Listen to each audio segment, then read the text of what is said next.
No dia 1º de dezembro de 1997, eu tinha 15 anos e era aluna do 2º ano do ensino médio. A minha escola era a menor das 3 escolas do nosso condado e, na verdade, a escola para a qual eu fui era considerada pelos meus pais a mais segura das 3. Era uma simples escola rural com cerca de 600 alunos. Eu conhecia cada pessoa na escola e, se não os conhecesse pessoalmente, pelo menos sabia o nome deles. Naquela manhã, era uma segunda-feira após um feriado de ações de graça. Eu tinha ficado 5 dias sem ir para a escola. Sendo uma adolescente e eu era uma pessoa noturna, eu achava difícil acordar. Lembro do meu pai entrando e cantando uma música muito irritante para nos acordar de manhã. Eu e minha irmã nos arrumamos o mais rápido possível. Lembro-me exatamente o que eu estava vestindo naquele dia. Uma calça da Adidas, um tênis da Adidas com listras azuis e uma camiseta preta também da Adidas com listras azuis. Então, tudo estava combinando. Também fiz um rabo de cavalo no meu cabelo. Em vez de parar para tirar um tempo e abraçar os meus pais, dizendo o quanto os amava, o que é uma coisa que eu realmente me arrependo e gostaria de ter feito diferente, eu simplesmente gritei "Tchau!" e saí correndo pela porta, sem saber que aquele dia mudaria a minha vida para sempre. Aquele poderia ter sido o meu último dia e eu não voltaria para casa, e os meus pais poderiam nunca mais ter me visto. Eu costumava ir para a escola com a irmã mais velha da minha melhor amiga. Ela era do último ano e a minha melhor amiga era do 1º ano. Ela morava no meu bairro, então eu sabia que se eu não me apressasse para entrar no carro, a irmã dela me deixaria para trás e eu teria que pegar um ônibus. Naquela época eu estava super ansiosa para tirar minha carteira de motorista, porque eu e a minha irmã gêmea completaríamos 16 anos. Era a véspera de Natal, então eu estava muito ansiosa e animada com isso. Eu sabia que eu tinha que me apressar para entrar naquele carro e ela me levaria para a escola. Por isso, eu chegava sempre na hora certa todas as manhãs do 2º ano. Minha irmã e eu costumávamos participar de um círculo de oração que se reunia no saguão da nossa escola antes do sinal tocar para dar 5 minutos para irmos para a aula e não chegar atrasadas. Era antes do início das aulas e havia cerca de 30 alunos participando. Sempre fazíamos pedidos de orações e então alguém dizia, hora de orar. Orávamos, dizíamos amém e pronto. Era algo muito curto, mas era uma maneira de eu desabafar todo o estresse que eu tinha, embora eu nem sempre compartilhasse os meus próprios pedidos de oração. Mentalmente, eu podia compartilhar as preocupações que eu tinha como estudante do ensino médio. Naquela manhã, acho que eu tinha uma prova de civilização mundial, então eu realmente precisava de orações porque eu não era boa na matéria. Mas, de qualquer forma, nada parecia fora do comum naquela manhã. Enquanto estávamos no círculo de oração, sempre haviam outros alunos e grupos do lado de fora. Então, outras pessoas por perto não era algo incomum. A sala da direção ficava do outro lado do corredor, no saguão, e a porta da frente tinha muitos alunos entrando depois de serem deixados por seus pais. Além do círculo de oração, sempre haviam muitos alunos por perto. Alguém gritou, hora de orar, e entramos no círculo. Nem lembro sobre o que oramos, mas eu sei que depois de dizer amém, tive tempo suficiente para andar até o meio do saguão, a caminho de pegar a minha mochila e ir para a primeira aula de civilização mundial. Antes de chegar lá, eu vi uma menina de 14 anos sendo baleada na cabeça e a pessoa que fez isso também tinha 14 anos. Ele tirou o revólver calibre 22 de sua mochila e começou a atirar em todos nós. Como eu disse, eu vi a garota sendo baleada. O seu nome era Nicole. mas eu não cheguei a ver o menino com a arma. Então, naquele momento, eu fiquei parada olhando para ela, tentando dar sentido ao que eu estava vendo. Acho que eu entrei em estado de choque. Comecei a dizer para mim mesma que aquilo era uma brincadeira, não era real. Ela ia se levantar e ficar bem. Eu ouvi os tiros. Na época, eu não era familiarizada com o som das armas, e aquilo não parecia definitivamente com o que eu via na televisão, mas parecia fogos de artifícios. Então eu achei realmente que teria mais sentido se fosse uma brincadeira. Lembro-me de ouvir 3 estopins lentos. O primeiro tiro acertou a Nicole, e depois disso foi um spray de balas. Eu estava no meio do spray, e a sensação de ser baleada, acho que a melhor maneira que eu poderia descrever é como se eu estivesse desmaiando. O meu corpo inteiro ficou dormente. Tinha um zumbido nos meus ouvidos e, quando eu caí no chão, eu senti como se eu estivesse flutuando. O impacto de cair no chão não doeu. Eu atingi o chão e, assim que atingi, a minha irmã gêmea, que viu a primeira garota ser baleada, também viu o garoto com a arma. Então ela sabia o que estava acontecendo. Ela também sentiu uma bala passar pelo cabelo dela, mas essa bala veio em minha direção. Eu sempre penso no fato de que se eu não estivesse lá, se tivesse tomado uma outra decisão, o que poderia ter acontecido com a minha irmã? Ela se abaixou no chão e se jogou sobre mim enquanto ele continuava atirando. E quando ele finalmente parou, foi quando comecei a perguntar a ela o que estava acontecendo. Eu não sabia porque estava no chão. Eu não sabia de nada. A única coisa que eu sabia é que eu não sentia o meu estômago. E também eu não sentia as minhas pernas. Eu acho que foi o estado de choque. Então ela me disse que havia uma arma. E ela me disse que quem fez aquilo eu o conhecia. Ele era um calouro. Ele estava na banda comigo. Era alguém com quem eu gostava de estar.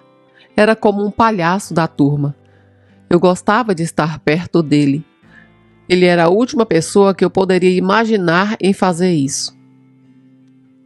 Havia alguém que poderia ter feito algo assim, mas quando ela me disse que havia uma arma, eu soube que tinha sido baleada e falei para ela que eu não estava sentindo o meu estômago. Nós duas sabíamos o que isso significava, mas eu me sentia bem naquele momento, como se não estivesse doente, como se nada tivesse errado. Minha irmã gêmea não conseguia encontrar um ferimento à bala, porque a minha blusa era preta, e não conseguíamos encontrar sangue. Acredito que eu também estava sangrando internamente. Olhamos para a nossa direita e vimos a nossa melhor amiga, a Kelly, segurando o ombro esquerdo e chorando. Ela tinha sido levemente atingida no ombro esquerdo e tinha um ferimento considerável. Ela estava segurando o tempo todo nesse lugar. Então a minha irmã gêmea olhou para mim e disse: "Seja forte, não morra. Eu voltarei para checar você." E foi checar a amiga dela. Depois as duas voltaram para conversar comigo, mas eu nem me lembro sobre o que conversamos. Naquela época não havia treinamentos para lockdown como o que as crianças fazem agora para os tiroteios nas escolas. Não tínhamos um policial na escola. Essas coisas não existiam. Então, não havia um plano sobre o que fazer. Começaram a enviar todas as crianças para o ginásio. Ficava separado da escola. Minha irmã seguiu naquela direção e viu a nossa amiga com quem tínhamos ido para a escola naquela manhã. Ela entrou no saguão do ginásio, onde havia um orelhão. Algo antigo, difícil de encontrar, muito raro hoje em dia. Os celulares já existiam, mas nós não os carregávamos como as crianças hoje em dia. A minha irmã conseguiu ligar para os meus pais no orelhão e contar exatamente o que havia acontecido, e quando ela me deixou, eu estava falando. Então ela conseguiu dar a eles um pouco de tranquilidade, sabendo que eu estava falando consciente, e talvez eu fosse ficar bem.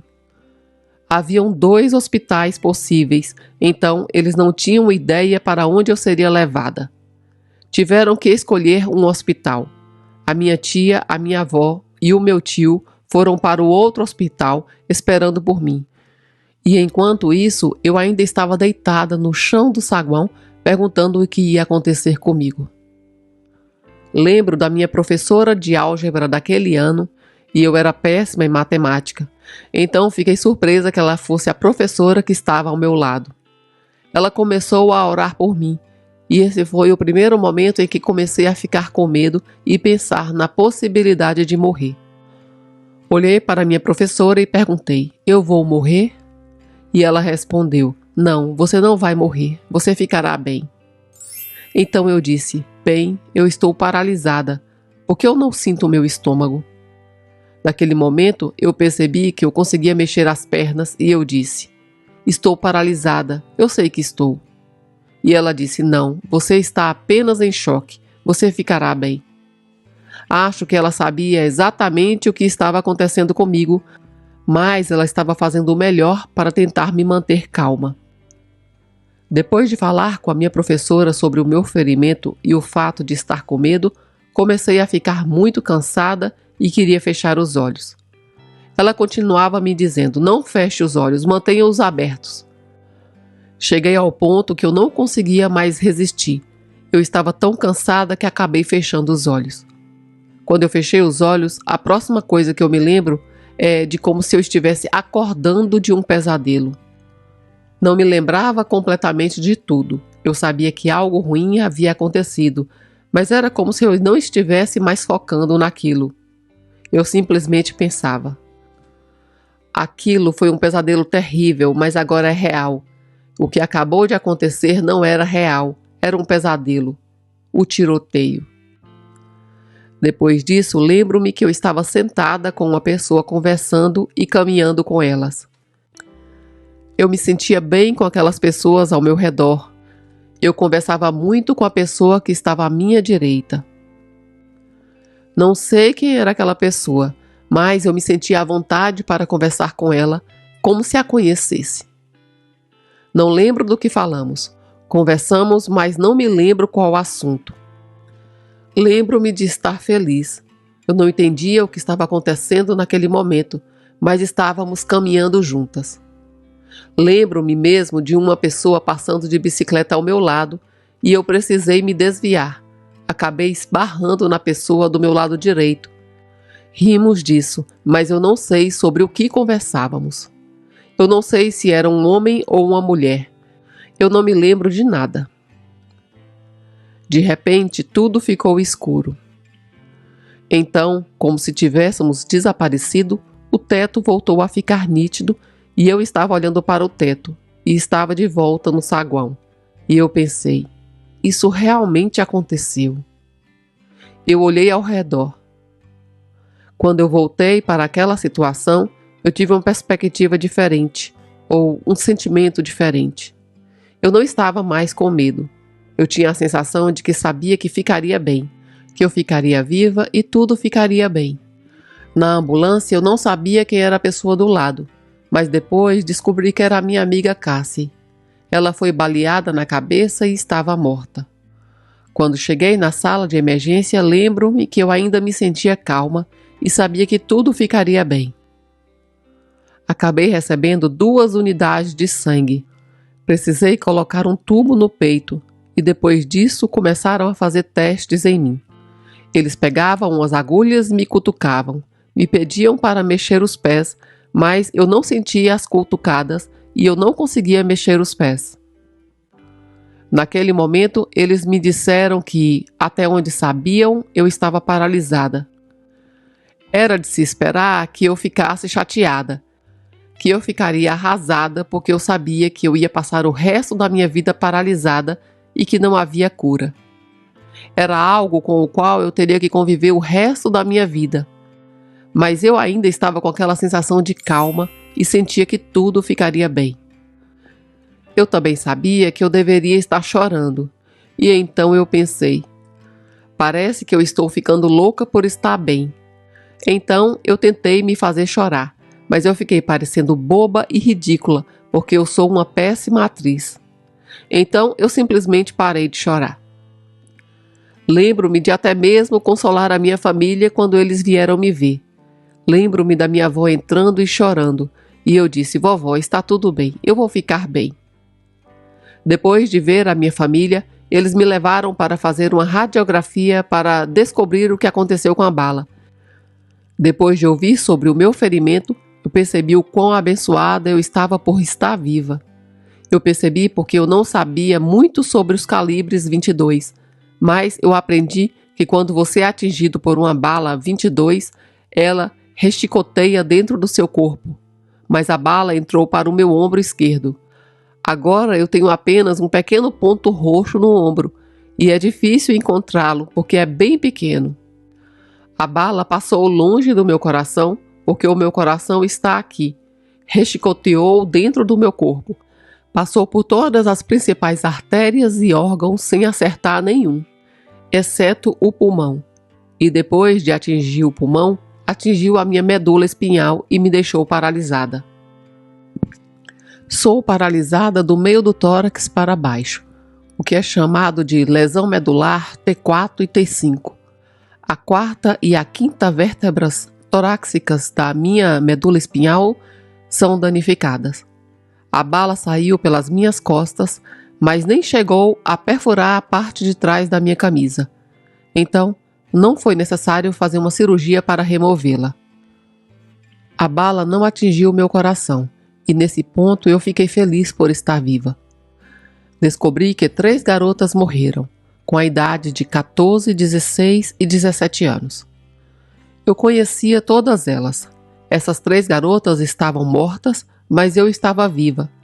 Então, eu senti que mesmo que não pudesse andar, o fato de estar paralisada não se comparava a não ter a minha vida pelo resto da vida. Continuei surpreendendo a mim mesma de como fui capaz de lidar com a situação à medida em que o tempo passava. No começo tive minhas dificuldades, quando eu estava tentando aprender a usar a cadeira de rodas ou quando eu comecei a me recuperar do ferimento no pulmão, eu comecei a aprender a sentar novamente e a me vestir. Essas coisas foram realmente difíceis e aos 16 anos era muito frustrante. Lembro-me da última vítima que foi baleada. Essa pessoa saiu do hospital em 16 de dezembro e foi a única pessoa que ficou no hospital. Eu só queria ir para casa e eu sabia que seria muito tempo antes de ir para casa. Então, teve um momento em que eu queria desistir. Eu só queria deitar na cama pelo resto da vida.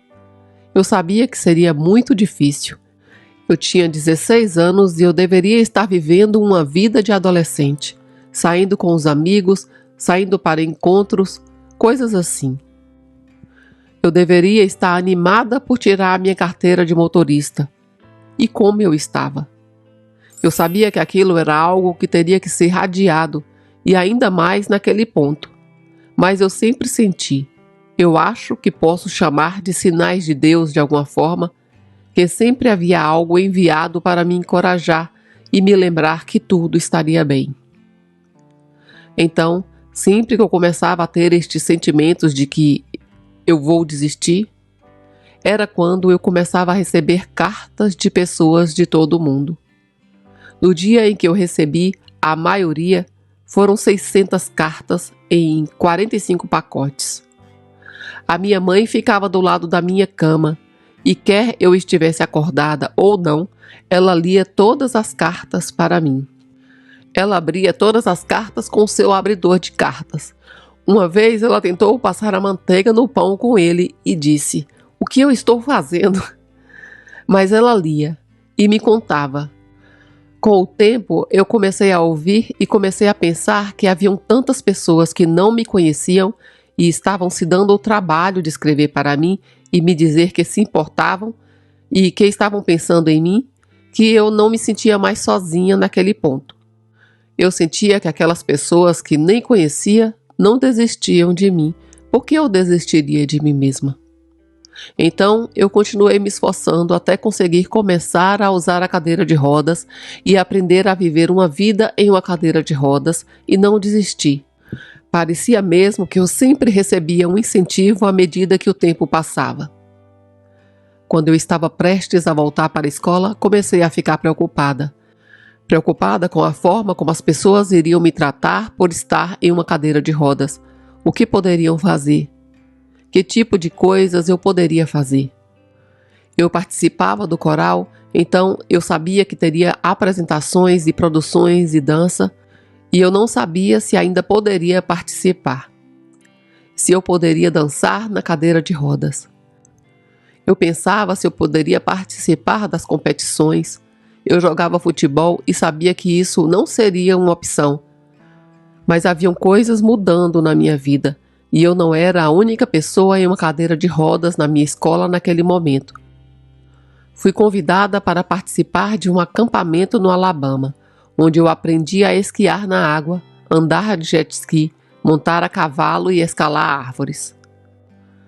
Tenho que dizer que naquele ponto eu percebi que tinha feito mais estando na cadeira de rodas do que jamais havia feito andando. Foi encorajador para mim. Mostrou que eu não precisava desistir de mim mesma, que eu era capaz de fazer as coisas mesmo de uma maneira diferente. Eu era capaz de fazer tudo o que eu queria fazer e sentia que ninguém me julgava. Eu sentia que meus colegas de classe eram muito encorajadores e prestativos, especialmente os meus amigos e os amigos da minha irmã. Eu tinha muito apoio daquelas pessoas. Quase sempre tinham pessoas do meu lado. No meu último ano, pouco antes de eu ter que atravessar o palco para receber o meu diploma, fui convidada para ir a um hospital em Los Angeles, onde o médico desenvolveria uma órtese para me permitir andar. Não seria uma cura, mas me daria a chance de atravessar o palco para a formatura. Chegou bem a tempo de me formar. Então, fui para Los Angeles no primeiro semestre do último ano, que não foi um problema para mim. Naquela idade foi incrível. Aprendi a andar usando a minha órtese e utilizei em março de 2002 para percorrer 1/4 de milha na maratona de Los Angeles. Também utilizei para atravessar o palco na formatura e durante o meu baile de formatura para ficar em pé e dançar. Eu realmente pude olhar para os olhos do meu acompanhante. Ao contrário do meu segundo ano, quando o meu acompanhante estava no meu colo e no chão, e eu não sabia o que fazer com ele. Senti que era outro presente que me foi dado para me lembrar que ainda teria uma vida pela frente. Sempre tive medo de morrer, medo da morte. Lembro-me que aos 4 ou 5 anos de idade, pensava constantemente sobre o fato dos meus pais serem mais velhos e que eles iriam morrer quando eu ainda era jovem, porque eu era a mais nova de 6 irmãos. Meu irmão tem 22 anos a mais do que eu. Naquele momento, os meus pais tinham 40 e 45 anos. E eu sabia que eu não teria tanto tempo com eles e com os meus outros irmãos. Acho que percebi que eu estava constantemente preocupada com a morte deles e também com a minha própria morte. Acredito que eu aprendi naquele dia que não há nada a temer, mas que isso aqui é um pesadelo e acordaremos para o que é real. E o que é real será maravilhoso, positivo, amoroso e feliz, assim como me senti com as pessoas com quem estava. Acho que a minha experiência de quase morte foi algo que me deu a ascensão de que não há nada a temer, e sempre tenho que me lembrar disso. Não há nada a temer. Eu posso continuar vivendo a minha vida, porque um dia acordarei e não terei mais que lidar com isso aqui. Agora eu procuro por sinais e mensagens que eu estou recebendo do outro lado. Coisas que dizem para eu continuar, que eu ficarei bem. Eu apenas continuo porque eu ainda estou cumprindo o meu propósito, fazendo o que eu devo fazer. Eu me questionava porque eu ainda estou aqui e 3 ou 4 meninas morreram. Mesmo uma das meninas que estava deitada do meu lado foi baleada exatamente no mesmo lugar que eu, Acho que ela teria ficado paralisada, mas foi baleada no ombro esquerdo e acabou atingindo a artéria e morreu de sangramento. Eu questionava porque eu ainda estou aqui, e isso não faz sentido para mim, sabe? Porque eu fui escolhida para estar aqui e ela se foi. Mas eu acho que essa habilidade de sobrevivente, essa sensação de questionamento, é o que me motiva para não desperdiçar o que resta da minha vida e não focar no negativo. Eu tento escolher ser feliz e olhar para os aspectos positivos.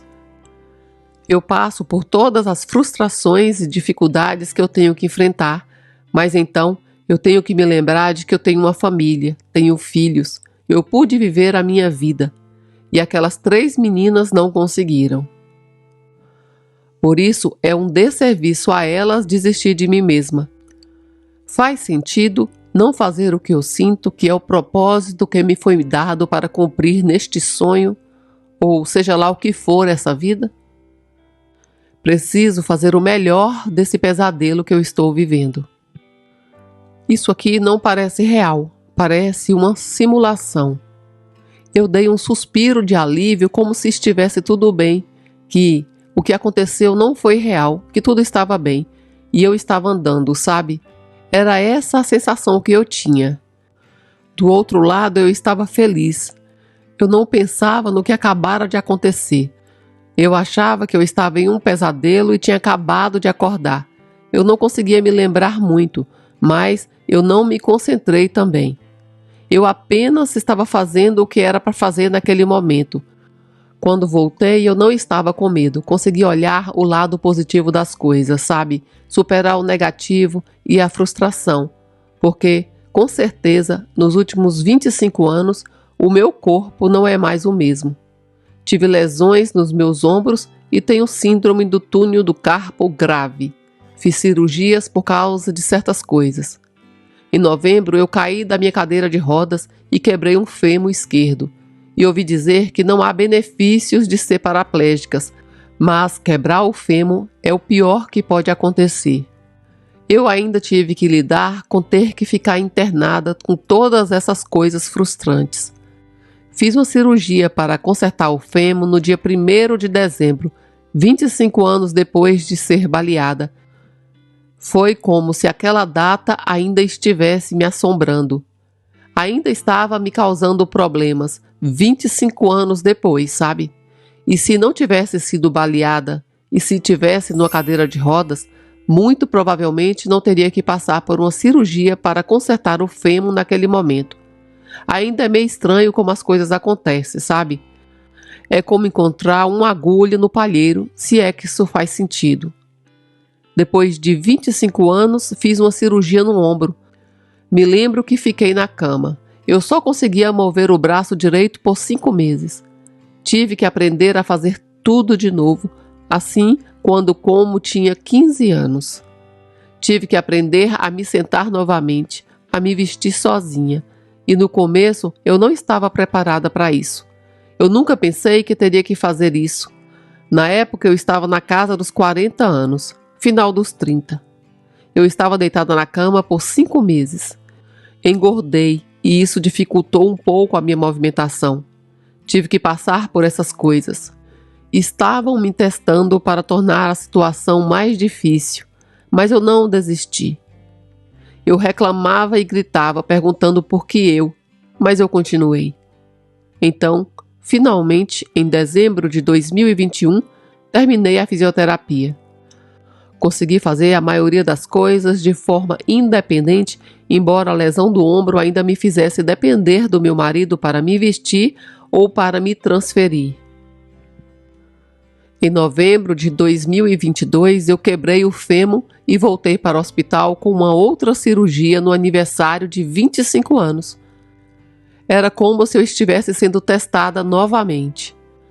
Se eu desistiria ou diria que acabou porque acabei de passar por tudo isso com uma cirurgia no ombro e voltei a fazer as coisas sozinha fisicamente. E de repente eu estava sendo puxada para baixo novamente. Era frustrante, mas eu estou superando. Estou quase no final da minha fisioterapia e da recuperação de quebra do fêmur. Estou torcendo para que não haja outro teste no meu caminho em breve, se é que isso faz sentido. Eu sempre disse que acreditava que um dia iria andar, mas se eu não andasse nesta vida, andaria no céu ou naquele lugar lá, porque eu sei que eu estava andando lá. Então, sabe, eu acho que é por isso que eu tenho que me lembrar sempre disso, que eu não vou me preocupar, que eu vou ficar feliz, que as coisas vão ficar bem, porque eu sei que é isso que eu vi lá e que isso é apenas uma experiência que vai acabar como um pesadelo ou algo assim. Adquiri a habilidade de olhar para as coisas de uma forma diferente, sabe? Eu acho que a minha habilidade de olhar para o lado positivo e não deixar o negativo entrar. Eu perdoei o atirador um dia depois de ser baleada e muitas pessoas não entendem o que é o perdão de verdade. Então, o perdão que eu percebi, que o perdão é algo para mim, que não é para ele. Porque eu o perdoei não significa que ele está isento das consequências do que fez. Ele foi sentenciado a 25 anos de prisão, sabe? E eu não preciso estar na prisão. Não preciso viver a minha vida com raiva e não gosto da sensação da raiva. Eu acho que algumas pessoas gostam da raiva, que dá um minuto, que dá um impulso de adrenalina, mas eu não. Eu acho que estar com raiva é exaustivo. Eu adoro a sensação de estar feliz, prefiro estar feliz.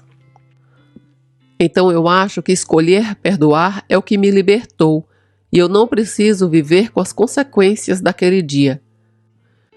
Se eu não fosse paralisada, olharia para a paralisia e diria: a minha vida acabou. Eu pensaria que não sou capaz de viver. Mas eu percebi que eu posso viver e eu aprendi essas coisas que eu posso compartilhar com as pessoas, porque agora eu sou uma palestrante pública. Essa é uma das coisas que eu jamais achei que faria na minha vida. Ser capaz de compartilhar as coisas que eu aprendi e espero ajudar outras pessoas me dá um propósito. Não é todo dia que aos 15 anos você encontra um propósito na sua vida.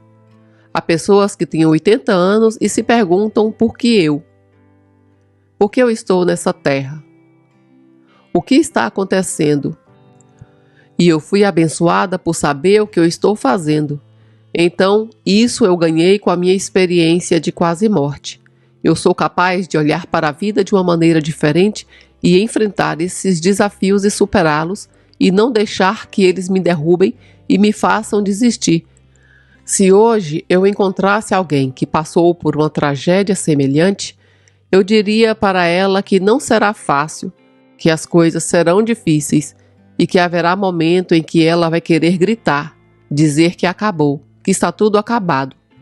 Mas se ela continuar, se parar de dizer coisas negativas, se parar de chorar, de gritar e olhar para as coisas positivas que ainda tem em suas vidas, estas coisas positivas começarão a superar as coisas negativas e todos os aspectos ruins que estão focando.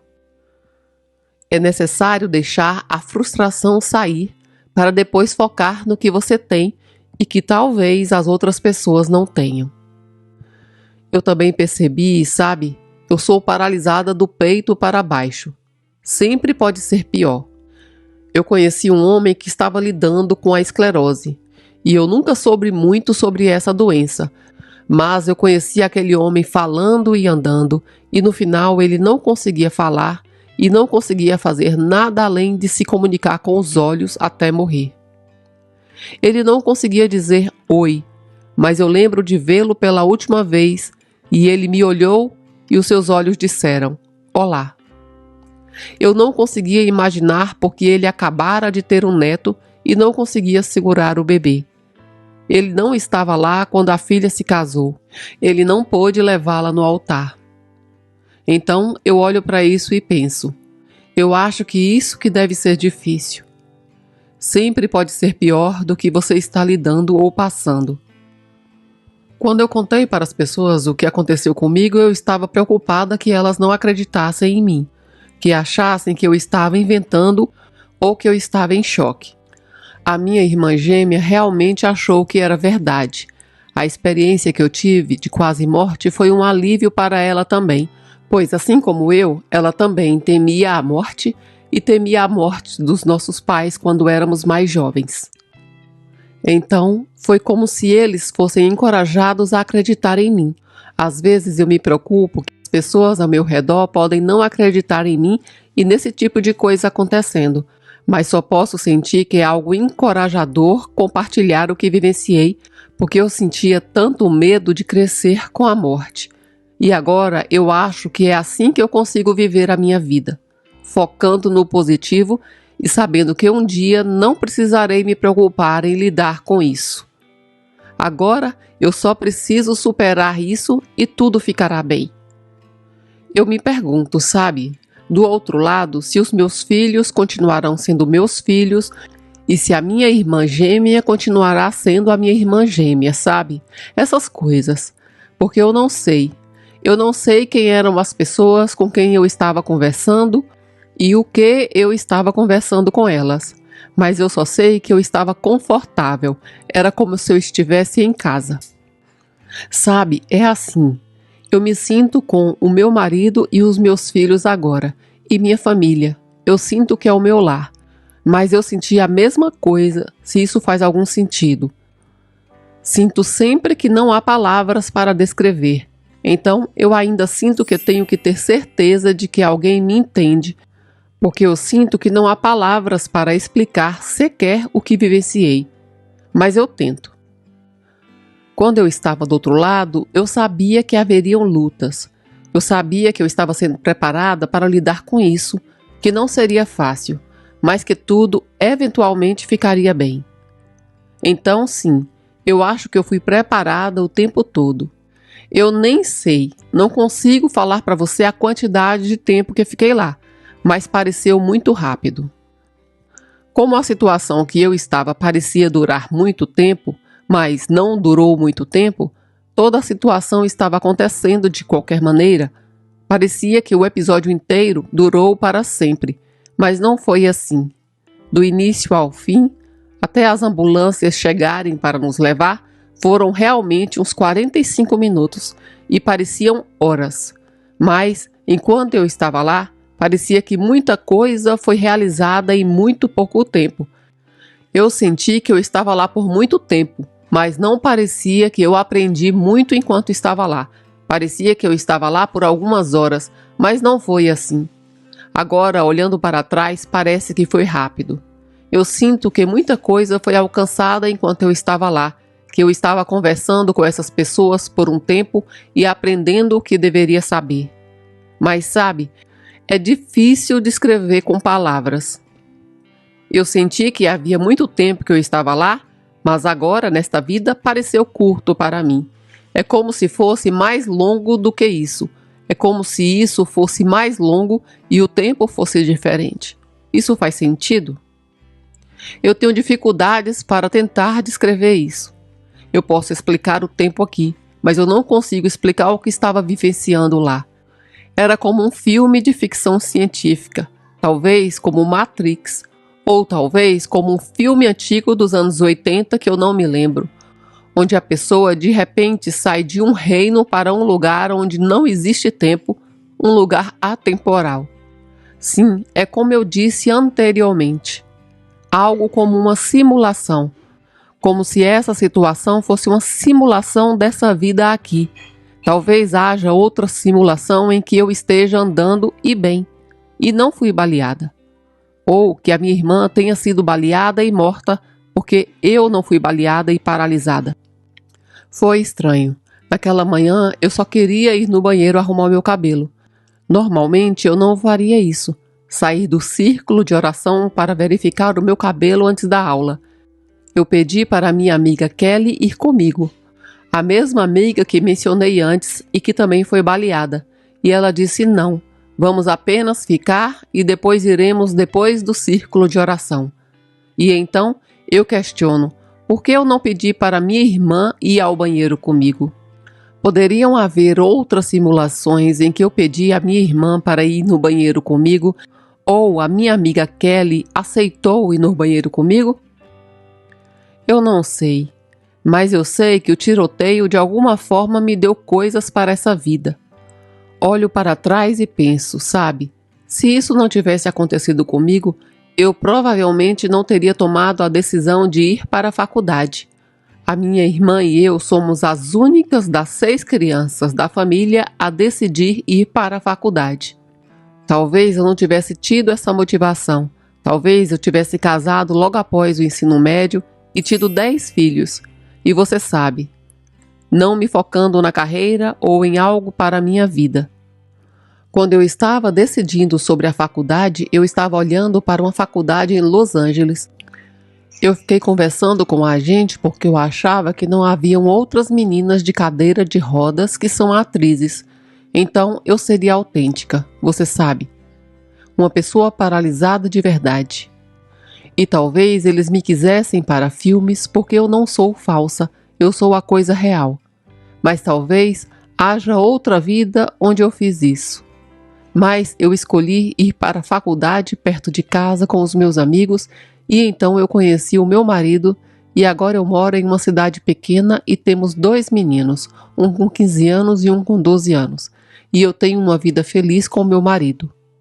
Eu me formei em serviço social e sou conselheira de crianças e também substituta de professores. Essas coisas, você sabe? Então, eu teria feito isso em outra vida se tivesse tomado a decisão de ir para Los Angeles. Sabe, é realmente interessante como seria a sua vida se você tivesse feito outras escolhas e tomado outras direções. É como se fosse um jogo, sabe? Você vai para aqui ou para lá. A minha vida tomou uma decisão realmente diferente e eu não me mudaria para ir para Los Angeles e ser famosa. Eu tenho os meus meninos lindos. Eu nunca teria tido. Quem sou eu para interpretar sua vida? Sabe o que eu quero dizer? Eu acho que toda essa situação é difícil para explicar. Vai das palavras. De certa forma, faz sentido lá. Mas aqui eu não consigo explicar muito bem aquele mundo. Eu só sei que eu estava lá. Nem sei se deveria me lembrar que eu estava lá. Acho que às vezes gêmeos têm algum tipo de habilidade única, algum tipo de habilidade psíquica ou algo assim, algumas espécies de comunicação misteriosa. Sempre que começamos a pensar uma na outra, precisamos verificar uma com a outra esse tipo de coisa. Acho que a minha irmã foi muito importante para mim quando o tiroteio aconteceu, porque ela era a minha motivação, sabe? Ela estava lá para ser a motivação para continuar. Se ela conseguisse fazer algo, eu também conseguiria fazer algo. Então, ela é como uma incentivadora e estava lá para me ajudar com algumas das lutas que eu tive. Ela sabe o que eu estou sentindo e como estou, e que eu preciso continuar. Acho que eu também faço isso por ela. E para concluir, eu dizia que todos nós temos uma escolha na vida. Você pode ser negativo e irritado com o que recebe nesta vida, ou pode olhar o lado positivo e seguir em frente. Você tem que fazer uma escolha. Eu sei que se eu decidisse sentir pena de mim mesma e pensar, estou em uma cadeira de rodas, não posso fazer nada. Quem vai querer casar comigo porque eu estou em uma cadeira de rodas? Como vou cuidar de uma criança? Se eu tivesse esse tipo de pensamento, então eu não estaria onde estou hoje. Eu não teria me casado e o meu marido não teria interesse em mim. Nós nos conhecemos no 3º ano da faculdade e uma das coisas que ele disse quando me viu foi: eu vi o seu sorriso. Eu estava do lado de fora, eu estava fazendo as coisas com as pessoas. E ele disse que quando me viu feliz, ele realmente não via mais a cadeira de rodas. Isso chamou a sua atenção. Eu estava vivendo uma vida mesmo lidando com o que eu estava lidando. Então, se você tem que se colocar lá fora e fazer as coisas que talvez você não esteja confortável em fazer para obter o lado positivo, antes de tudo você precisa fazer uma escolha. Então, você consegue o que quer da vida se você não precisar lidar tanto com o lado negativo. Você pode ter pequenos problemas ao longo do caminho, como eu experimentei, Mas você também tem que aprender a lidar com eles, porque é como se algo tentasse te derrubar e você não deixa. Você continua olhando para o lado positivo para superar a frustração, mas você continua olhando para o objetivo principal e continua olhando para o lado positivo que você quer. E assim você vai conseguindo, e então essa é uma escolha sua.